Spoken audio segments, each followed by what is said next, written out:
far. And we'll see if he can do it again here against this Grixis control deck. Again, the diversity here is really what's been telling so far. Just a lot of decks that we didn't expect to see. A lot of players playing Grixis control. Ely Cassis with a good weekend. He lost his match playing for top 8. Kevin Jones, a good run. Demicco here with the deck. Some players we did not expect to see, and some decks we didn't expect to see. Grixis control being on the up twitch rather makes a lot of sense to me. I think it's a very cool deck.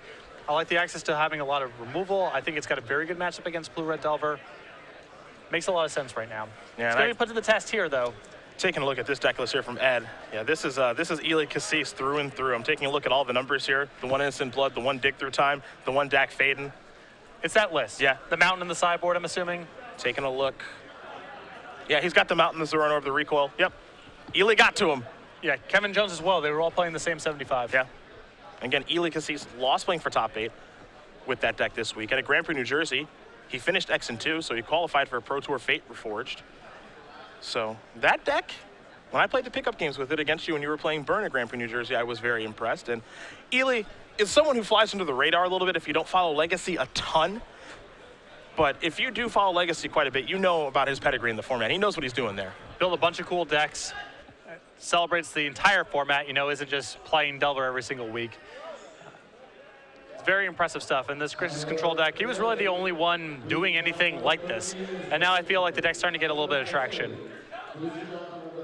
You see these players taking a look at each other's deck lists here. Of course, you can find these on our coverage page over at StarCityGames.com. If you want to find out more information about exactly what has made the top 8, the top 16, all that stuff. I know there are some data miners out there like Jerry Thompson who love to see what the deck lists do look like.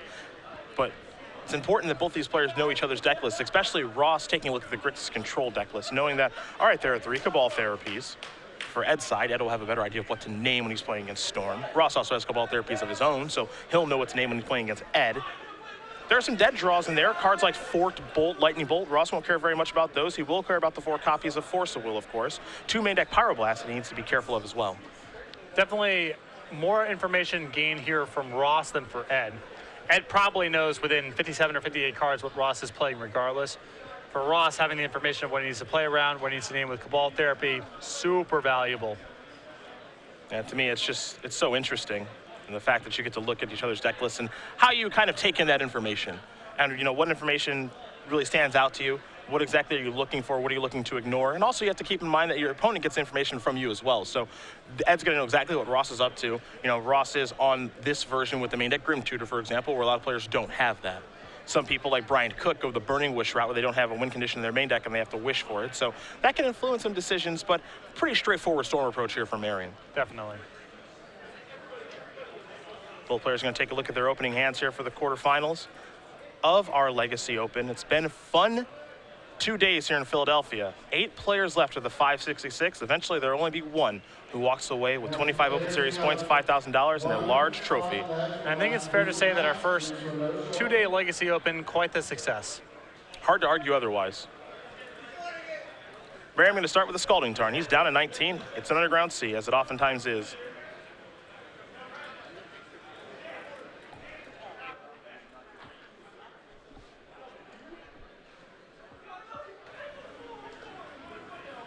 We'll see what Ross wants to do on the first turn. A little cantrip action, perhaps a discard spell, and he will go with Duress. Wants to get a good idea of what Demicco is working with. So there you do see Ed's hand of 2 Young Pyromancers, 2 copies of Pyroblast, a Ponder, along with an Underground Sea and a Polluted Delta. There's a red herring here. This is not a very good hand. No. I believe Ross will select Ponder. Normally Storm goes straight for the interaction, but this is one of the rare times where Ed's hand is poor enough that Ross can attack the cantrips and try to break up his start.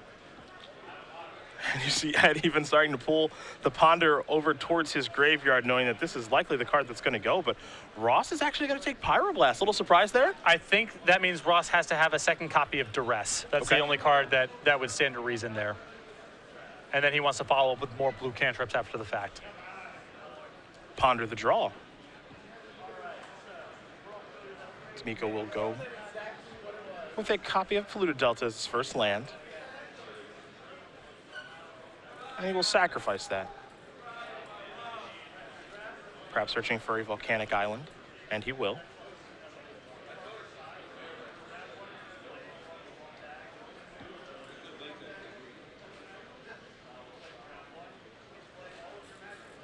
And now it's time to cast a Ponder, it seems. You may think better of it, though. Yeah, if Ross was willing to take the red blast the first time around, maybe you assume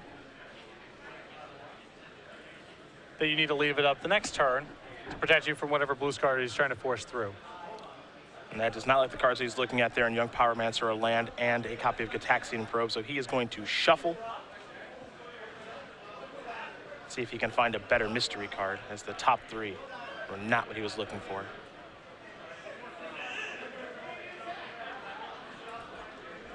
I mean, if Ross was willing to take a Pyroblast out of that hand, that means something pretty specific's going on. 4 to bolt the draw. Perfect.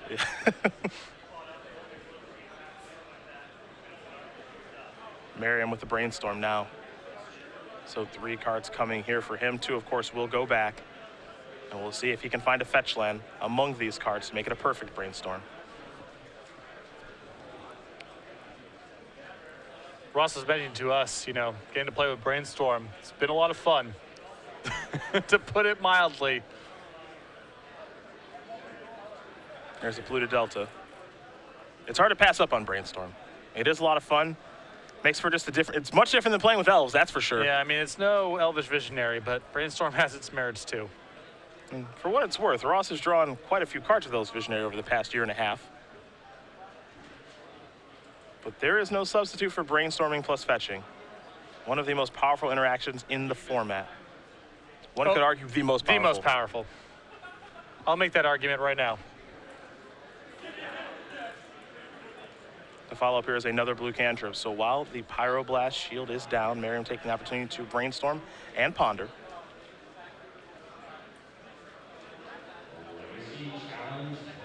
And we'll see if Merriam can find what he is looking for to build towards that critical storm count. He's done it quite a few times this weekend, going 12-3. And Ross is always conscious of trying to beat Force of Will. Even though the shields were down last turn, let's say he tries to go for it next turn, it's maybe only a couple looks at some cards with some draw sets and some ponders. He's still trying to map out a line of play that allows him to beat Force of Will off the top.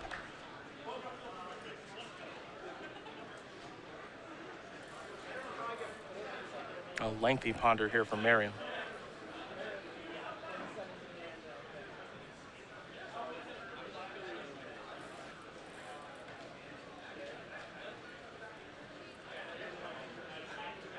Ponder is done resolving.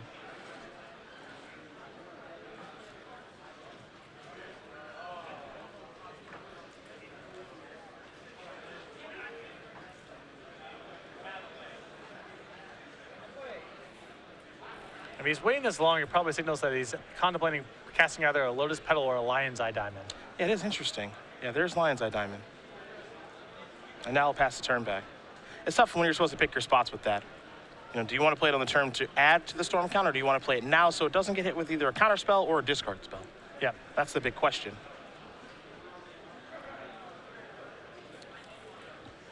Demicco considering pondering again, though it looks like he wants to do it off of the Underground Sea that's in his hand. Or maybe sacrifice a Scalding Tarn. Very unsure of himself at this point, but he will go with the Sea. And now here's Ponder. So Ed will take a look at 3 cards, and he doesn't like that one either. Very quickly shuffling. Again, he's got a lot of air in his deck, game 1. Yeah, a lot of bolts. Of the Forked and Lightning variety.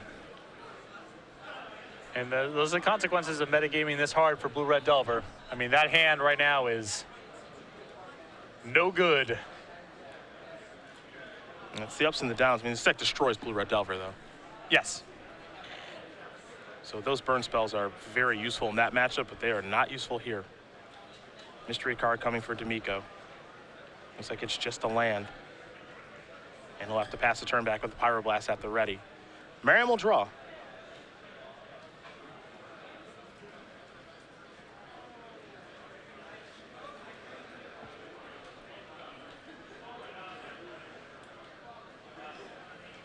You get the sense that Ross has got to be close.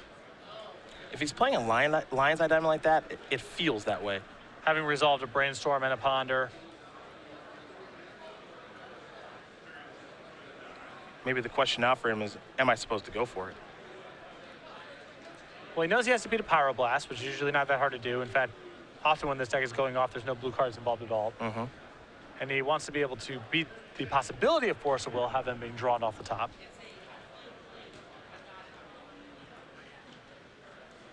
It's always the tough part, though. You don't want to get it wrong. If you get it wrong, it's bad news. He's going to duress.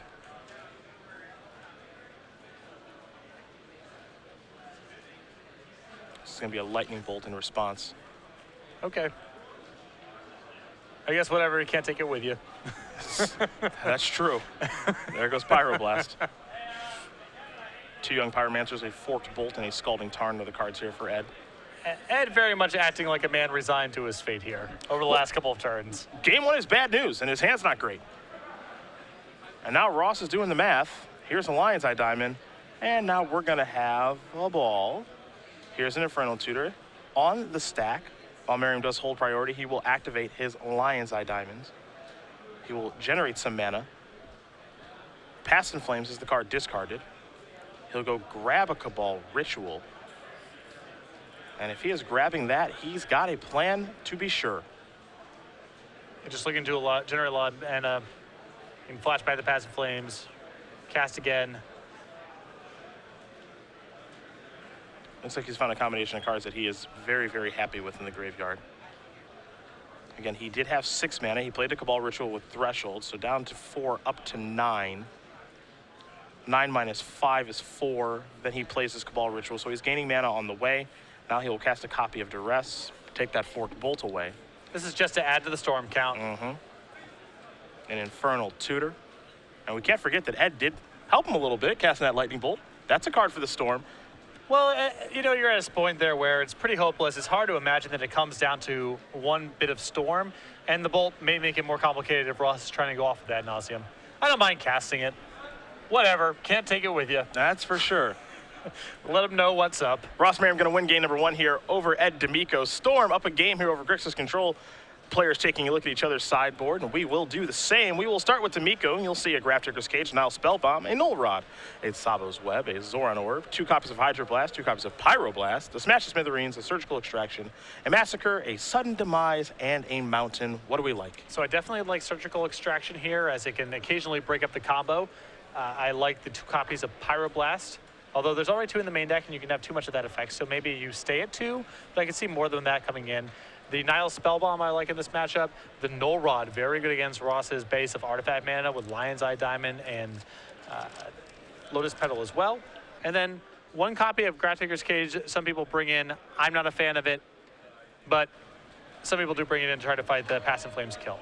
There may be enough cards here for Ed to sideboard out. He has things like Innocent Blood and all of those bolts in his deck that Grafdigger's Cage may just come in because he's got so many bad cards in his deck. I think that's true, and I think you might see the additional Pyroblast come in for the same reason. There's just a lot of dead weight in the deck, and these cards, though not great, are probably better than having 4 bolts and lightning bolts and Innocent Bloods and so forth. What stands out to you here is a sideboard there for Demicco that's not really geared towards Storm. Exactly. Now, this deck is not trying to beat Storm game 1, nor is it trying to beat Storm games 2 and 3. For Merriam, you'll see 2 Xantid Swarms, 3 Carpet of Flowers, 3 copies of Abrupt Decay, 2 Chain of Vapor, an Empty the Warrens, a Pyroclasm, a Tropical Island, and 2 copies of Massacre. Anything stand out there? I think Carpet of Flowers is okay here, and I think the 1 Empty the Warrens is a fine backup kill. There is the risk, if you're in Ross's position, that you may not have access to your graveyard. You're looking at Nile Spellbomb plus Grafdigger's Cage, so having a way to win that doesn't involve Past in Flames could be nice. Well, these players are going to finish sideboarding and shuffling, and of course taking a look at each other's deck lists to know exactly what 75 each other has access to. But we've talked about Season 1. That's underway here for 2015. We were in Columbus last week. We're in Philadelphia this week. We are off next weekend, but then we're going to continue things in D.C., where I expect a lot of those players on page 1 of the leaderboard to be in attendance. Absolutely. If you can make it to Philadelphia, you can probably make it to D.C. We're going to be off next weekend for Favorite Forge, but then back at in D.C., Indianapolis for our 2nd Legacy Open of the year at the end of the month. We're going to be off the week after that for the Pro Tour and Regionals. StarCityGames.com/regionals for more information. The events are posted there. The following weekend, we go to Houston for the first time in Open Series history. LA after that. Baltimore for our first ever Modern Open Series. A standard Grand Prix the following weekend in Miami. Make sure to stay tuned to MagicGP.com for more information as we get a bit closer to that event. then Dallas, and 2 weekends after that, the Season 1 Invitational in Richmond, Virginia. Standard and Legacy will be the formats for the Invitational, accompanied by a Standard Open Series and a Modern and Legacy Premier IQ. Going to be a busy weekend there in Richmond, but it's going to be busy all throughout Quarter 1 of the Open Series. Hopefully we'll have time to see you at any or all of them. Just show up to all of them. I will be at literally all of them. You will be. Even I get a weekend off. Even you get it. Yep. I get one. I don't get to do the Modern event in Baltimore, unfortunately. I'm really looking forward to that event too. That's going to be fun. I have to do a crash course on Modern. I cover a lot of Standard. I cover a lot of Legacy. Modern's a bit of a blind spot for me, but I'm going to get my crash course in the next month or two. After the Pro Tour, post-bannings, I'll be good to go. Post-Treasure Cruise ban? Post-likely Treasure Cruise ban, It is rather likely. I'm inclined to agree. It's fun, but maybe it's a little too fun. Maybe a little too fun. Nothing is fun when it becomes in too heavy of a rotation. But hey, you're gonna be a Modern guy. Burnt's good in Modern. Boom, baby. It's good-ish. That's pretty good. Idle on the Great Rail is pretty good, man. And I don't like the implication that Burn is not good in Legacy, which is what that seems to imply. That's not. I don't like when you put words in my mouth. That's not what I said. Okay. You're assuming that I am saying that, but that's not what I'm saying. Not at all. Burn is fine in Legacy. Quick update for you guys in other matches. Peter Johnson with Sneak and Show is up a game here over Ross Prasner playing Elves. Not too surprising. Number 1 overall seed gets to play first with Sneak and Show against Elves. I like him in that matchup. And then Daryl Errors in the Teamer Delver Mirror, Kurt Ape City, USA. He's up a game against Ralph Patesh. Big deal break and serve, because that's not easy to do. That's true. So many Kurt Apes, so little time. Actually, I'm going to do a little check. There might be more Kurt Apes in this top 8 than Treasure Cruises. I don't think that's true. Maybe I just want it to be true. Because there's the same number of Treasure Cruises in the Teamer Delver decks. All right, fine. And over here, Treasure Cruise, but no Kurt Ape. All right, all right. Listen, I want it to be true too, but I don't think it is. You know, Ed could fit in Kurt Ape into his deck. Would not be that hard. Little bit of rejiggering of the mana could be done. It wouldn't take very much. Probably, you know, it's a combo. Better than Baleful Strix. You know what's a combo with Kurt Ape, by the way? What's that? Massacre. Yeah. Kurt Ape's still in play, and their stuff's dead. And then you attack for 0 that turn, but then the following turns, it's gravy. It's not about that turn with the attack, though. Right. Because you've killed their stuff. It's about the following turn where you let them know who you are. Right. I understand what you're getting at. Yeah, if I have a mountain and a forest and a swamp, and you have a plains, and all of your creatures are 2/2s or smaller, this is going to be awesome. Those all seem like very easy things to meet. I see no problem. Listen, I'm just saying, think outside the box. Well, that's where we are. We're not even close to inside the box. I can promise you that much. Kurt Ape makes me so happy. You know why? It's the first combo that I ever discovered as a Magic player. And it's a serious thing. Magic's a really complicated game. You start learning how to play. There's a million cards out there. You don't know how to even begin to build a deck. And everything seems very strange. And all the cards that just give you this very simple instruction on how to go about building a deck are so valuable for new players. For me, it was Kurt Ape. I was like, okay, this thing's a sweet deal if I'm playing red and green. I'll build a red-green deck with 4 copies of Kurt Ape. Awesome. For some people, it was, say, Lord of Atlantis, which appeared in Alpha, or Goblin King. These cards are really important. And for me, Kurt Ape was the right place at the right time. For me, it was Polar Kraken. Polar Kraken is sweet. Unbeatable is the word you're looking for. Unbeatable. Unbeatable. Really good once it's in play. But even that's not even particularly true. Hey. It's fine once it's in play. Hey. The Kraken is unbeatable. A Gataxian Probe here from Ed will show that Ross has a Gataxian Probe of his own, along with a Preordain, a Brainstorm, and some lands, 2 copies of Underground Sea, a Swamp, and a Scalding Tarn. Very land-heavy opening that is leaning on this Brainstorm to clean it up.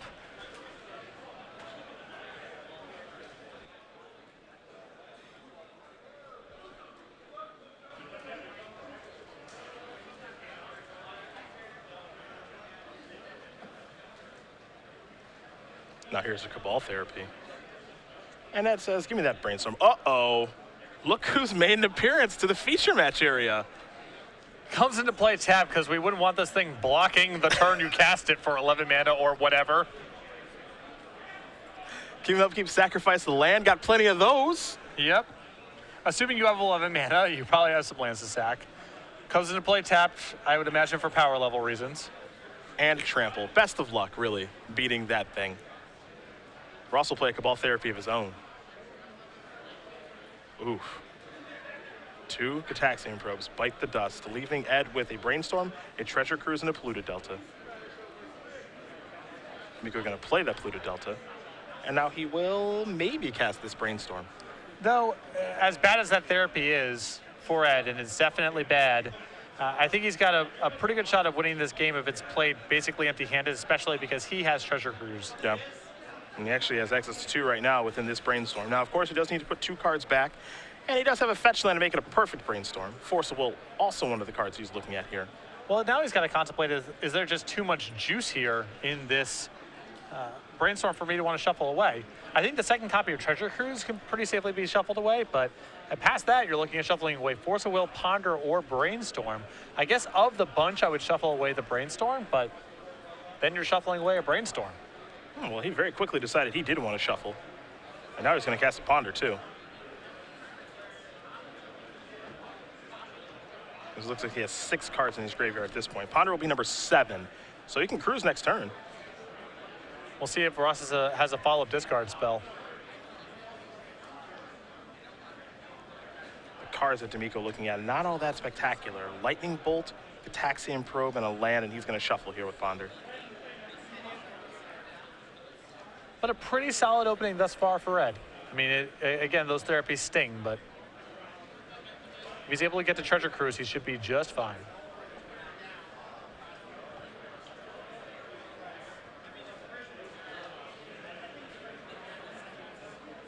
Merriam going to give the deck a long shuffle. Mystery card coming here for Demicco. And he'll just pass the turn back over to Ross. Ross will take a draw. This is a preordain. Going to take a look at the top 2. Decide where he wants him to go. And it looks like one on top, one on the bottom. Preordain resolves. Ross will take that card. There is a land, and this is a Cabal Therapy. And we will see what he does name. And he goes with Treasure Cruise. Now this is really bad for Ed. I mean, that Treasure Cruise was his consolation prize in all of this, and now he's left with just Force of Will. If you were curious about the power level of Cabal Therapy, it is on display here. Cabal Therapy Cataxian Probe is just, it's simply too good. Recoil there in Demicco's hand, along with Force of Will and a fetch land. I guess any 1-for-1 trade is okay. Yeah. He's got to try to strip Ross low of resources. And again, it's better than the bolts. Preordain will put both cards to the bottom. Merriam will take a mystery card. A Polluted Delta and just a passing of the turn. Will send us back to Demicco's way.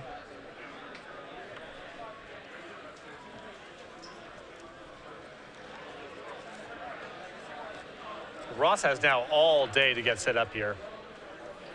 Well, what's the rush? No pressure. Yeah, no pressure. Well, pressure may have joined the party a little bit here in Young Pyromancer. That was the draw for Demicco, and he will deploy that. Merriam will draw. We'll play a Brainstorm with 3 fetch lands in play. It's probably going to be a pretty good one. Demicco looking at his Force of Will. Perhaps he's going to cast it here. Well, you know Ross had a pretty land opening hand, heavy hand. He's drawn some more lands.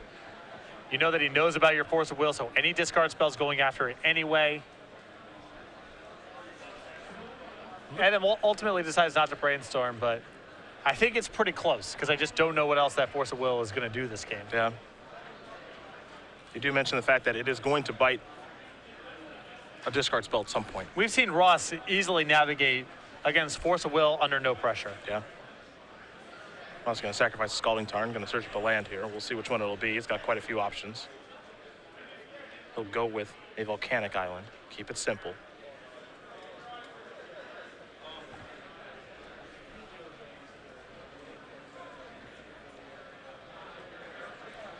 But you can see the challenges that Ed has in the matchup. It's hard for him to apply pressure and disrupt. Harder than it is even for Blue-Red Delver. And Blue-Red Delver over the weekend, to me, has shown that it does not have enough pressure and disruption unless it has access to Cabal Therapy as well. Well, our first match is in the books. Peter Johnson with Sneak and Show has destroyed Ross Prajner playing Elves. When we're 20 minutes into this one, it did not take long for Peter Johnson to get the job done. So congratulations to our #1 overall seed. He moves on. He'll be playing the winner of this match between Ed Demicco and Ross Merriam as Demicco sends into the red zone there with a young Pyromancer. Here's a copy of Ponder.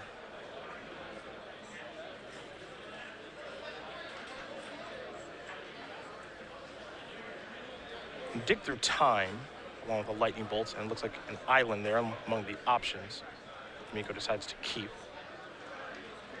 Well, now he's got a dig through time, which is great. Also, if he wants to, he can simply sit back on his 2 Force of Wills now that he has 2 blue cards to pair with them. Now we've got Nick Cummings up a game. These players, I guess it is Legacy. It's a fast-moving format. There's some combo decks in the top 8, too. Well, we got Storm, we got Omnitel, we got Sneak and Show, 2 Teamer Delver decks. We could be out of here. This could be a fast day. It really could be. Yeah, they're pretty quick, these players, too. Cummings, of course, playing Omnitel, up a game against David Long playing lands. I think an expected result there. Yeah, that's the most lopsided matchup of our top 8, for sure. David Long, no slouch with lands. Quite the player, in fact, but boy, is that matchup tough. Demicco going to do a little bit of delving here for his dig through time. When your deck is called lands, you often have only so much wiggle room, you know? There's only so much you can do. It's not called spells, it's called lands. So there's some limitations built in.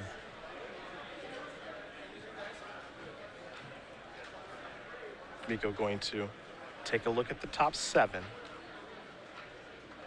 And he'll get to take 2 with him. Now, this is actually a pretty good dig through time. There's a Cabal Therapy, a Force of Will in there, a Pyroblast too. And if you're on Ed's side, I think you might sense a little bit of weakness here in Ross's hand. Ross has 5 lands in play. Yeah, you knew his start was pretty land heavy to begin with, and Force of Will plus Cabal Therapy is a great pairing. He's got double counterspell backup, some pressure in play, and the ability to attack Ross's hand. This is a great setup. Here is Cabal Therapy. Want to make sure you get those young Pyromancer triggers, of course.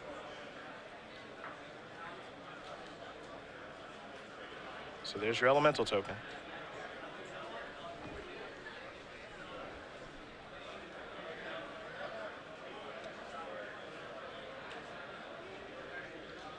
And Infernal Tutor is the name. You see Merriam's hand here. There's a Dark Ritual, a Carpet of Flowers, a Lion's Eye Diamond, and a copy of Bloodstained Mire. So what he was missing was just a discard spell.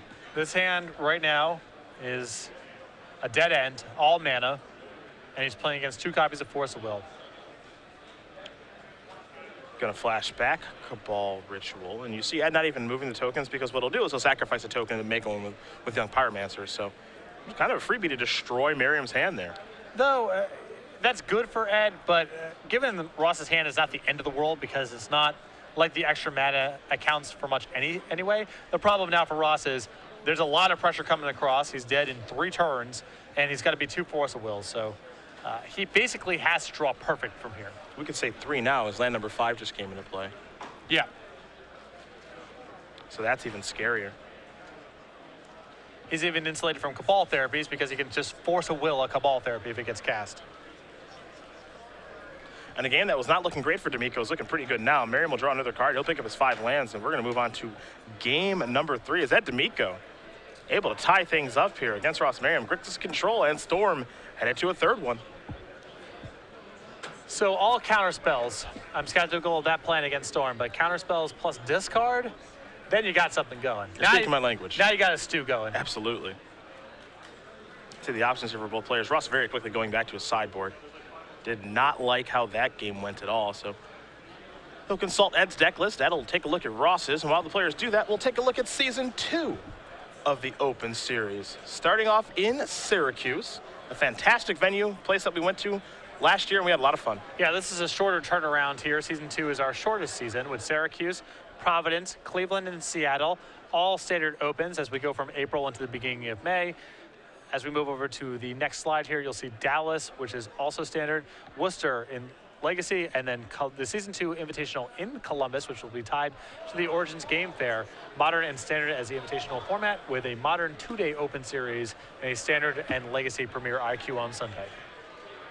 Of those 7 shows, the only one that matters is Cleveland. Let's just call it what it is. You've got 3 sweet ones for just call it what it is. yourself. You have Cleveland, Seattle, and Columbus. Yeah. No New Jersey shows through the first 2 seasons, and do not tell me that Philadelphia counts, because it does not. How do you think the people of Philadelphia feel about what you just said? Probably really happy, because the Philadelphia versus New Jersey divide is very significant. That was quite They the would war. not want to be lumped in either. Okay, fair enough. It's a mutually agreed upon divorce. It's not being contested. That's tough to watch. But season 3 will get it turned around. Well, hopefully not. Well, I know we have our invitational there. Well, we do have to, unfortunately, go to New Jersey at least once. Yeah, But that's good enough. contractual obligation. I'm thinking maybe some more shows in Cleveland. Some might call me greedy, but after you go there just once, there's no going anywhere else. So you get 2 shows in Columbus and a show in Cleveland through the first 2 seasons. That's not doing too bad. It's okay. For Ohio's favorite son, that is not bad. I'm looking for the Open Series in Strongsville next. That's what I'm plotting. That's being awfully specific. I have also asked for the Open Series to come to either Hillsborough, New Jersey, my hometown, or Princeton, New Jersey, my favorite place in New Jersey. We do it in Somerset, which is fine, but we could do a little bit better, I feel like. Hone in Yeah, a little bit. Princeton's awesome. It's like a place where time has stood still. I don't know if that's good or bad. Cobblestone roads and horse and buggy, it's great. Strongsville is a delightful place. Cleveland is fine, but Open Series in Strongsville. I'm not even sure if there's a convention center in Strongsville. I'd have to take a look. There probably is, and I don't know it. But I think you're going to be pleasantly surprised by what Cleveland has to offer. I hope so. We have a lake that will keep you warm, but there are other things too. I only went there for that Grand Prix. That was horrible. The Odyssey block. A poor representation of Cleveland. Very bad representation. 2002. Yeah. At whatever, converted steeplechase / swap meet we were at. Yeah, I understand. It's not what you think. I swear it's nicer. A preordained to start here for Ross. It's called the IX Center. And the IX Center. And it's closed. It's the only building I've been in my entire life where I was afraid of asbestos. I think it broke some health code regulations. Yeah, that sounds right. Yeah. Here's a flooded strand and a passing of the turn over to Merriam. Merriam will draw. And Gataxian probe. We'll bring Ross down to 18. Looks like Ed may want to sacrifice his flooded strand here in the meantime, and he will. This smells of a pyroblast here, and I think rule number 1 against Storm is you just pyroblast the first thing that you can 99 times out of 100. There's no guarantee they play any blue spells past this one. There is pyroblast. It's funny, it seems kind of backwards to counter a Gataxian probe, but protecting your hand is pretty undervalued, I think. And, Ross's deck needs to get this critical mass of effects. So every time you, imagine it like this. Both players mulligan to 0. Who's advantaged? It's Ed. Probably Ed? Yeah, okay. So the more and more that you can make the game, we're now on 6 cards, we're now on 5 cards, we're now on 4 cards, the better and better it is for Ed. Okay. Mr. David Long's got some fight in him. He ties things up, lands, and Omnitel going to game 3. Though the tough thing there for David is that Nick with his Omnitel deck will be on the play. And the matchup is a disaster. There's also, that aspect also as well. not good. Here's a Brainstorm. Demicco will draw 3. A Brainstorm, a dig through time, and a Ponder is what he's found. 2 will have to go back.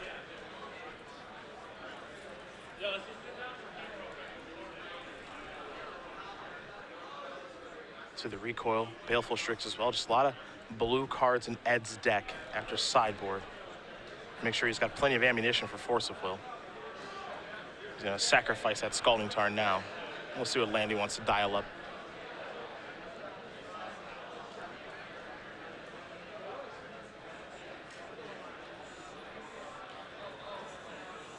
I'll go with an Underground Sea, as both players are 18 here.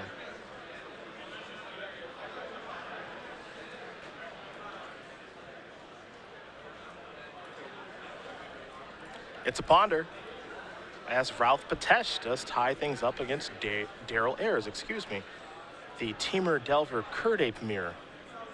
Deservedly so going to a Game 3. Legacy staple. You know, the format deserves a Game 3 of that match.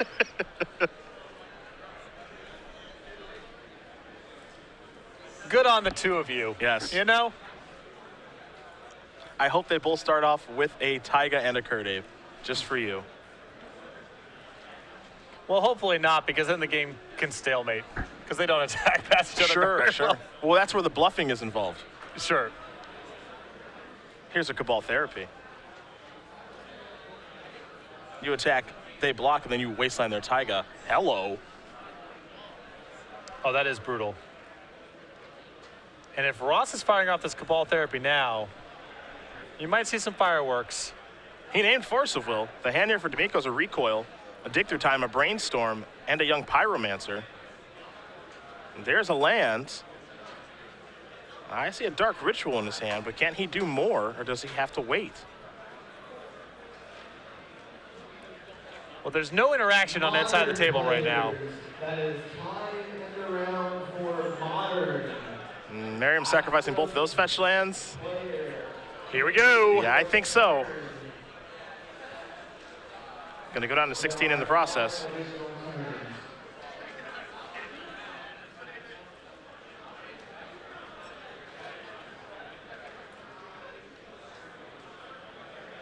You can see Ross is figuring everything out right now. What lands am I gonna get? How am I gonna cast my Dark Ritual? And where am I gonna go from here?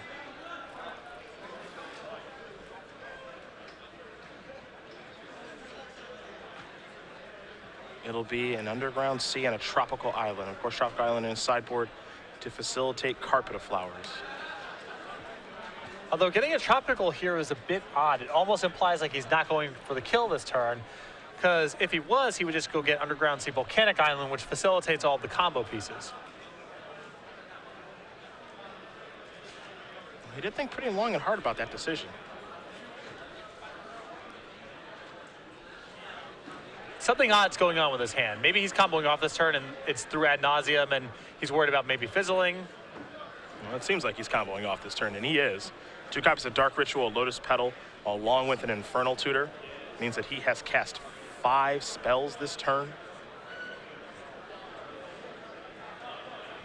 The first of which, of course, was the Cabal Therapy to clear the road to that Force of Will. He's going to go with Searchin'. We'll see if it's Past in Flames or Ad Nauseum. Perhaps empty the Warrens. I thought that empty would come in this matchup because Ed has no real way to punish him for it. Incorrect. He does have a card in his sideboard. One you would not expect to see in Sudden Demise. Oh. And when he was shuffling through his deck, searching for a fetch land, I saw that in there. Now, he doesn't have it in his hand right now. Sure. But it could make its presence known, and if it does, I imagine this game ends. Now, Sudden Demise is a commander card. You choose a color, Sudden Demise deals X damage to each creature of the chosen color. Well, Ross is aware that it's in the board, so, you know, they have access to each other's deck list. He's aware that this is a possibility. Ross very unsure of himself if he's going to get Ad Nauseum or not, and he will get Ad Nauseum. And what this means, if he's using that land and that Lotus Petal, I believe that means he has no mana floating. So he looks like he may have to get a little bit lucky here, and I believe he's already played a land for the turn. Yes, this is turn number 3. Yeah. Now, remember, he can go off halfway. He doesn't have to win the game this turn necessarily. That's true. He can load up and go for it next turn. Down to 15. Let's make it 13. So the card to really look out here for here is Lotus Petal. That's what allows him to get something initiated potentially. And there's 1. As he's at 11 right now, let's make it 10 via Duress. 9 via Carpet of Flowers. How about 8, thanks to Dark Ritual? Staying at 8. Now it's 4. All right. I would imagine we're pumping the brakes here. Yep. Now, does he have enough to do it with 2 Lion's Eye Diamonds and a Lotus Petal in there, along with the Past in Flame, a Carpet of Flowers, and all that stuff? Maybe. Maybe. Well, he gets to make this, gets him to 2 mana. The Lion's Eye Diamonds allow the facilitate the flashback. So he's got Dark Ritual, Cabal Ritual. The Lion's Eye Diamonds can be used to cast Passive Flames out of the graveyard. I think he should be good. Yeah, the carpet's the big one here. During your main phase, which can be during this one, you may add X mana to your mana pool of any one color. He chose black, thanks to the number of islands that Ed controlled, and he was able to go from there and get the job done. Ross Merriam is going to win this game and this match, 2-1. Storm will take care of Grixis control. We had a feeling it might do that. Game 1's just so bad for Ed, and then Ross has to just get one of the sideboarded games.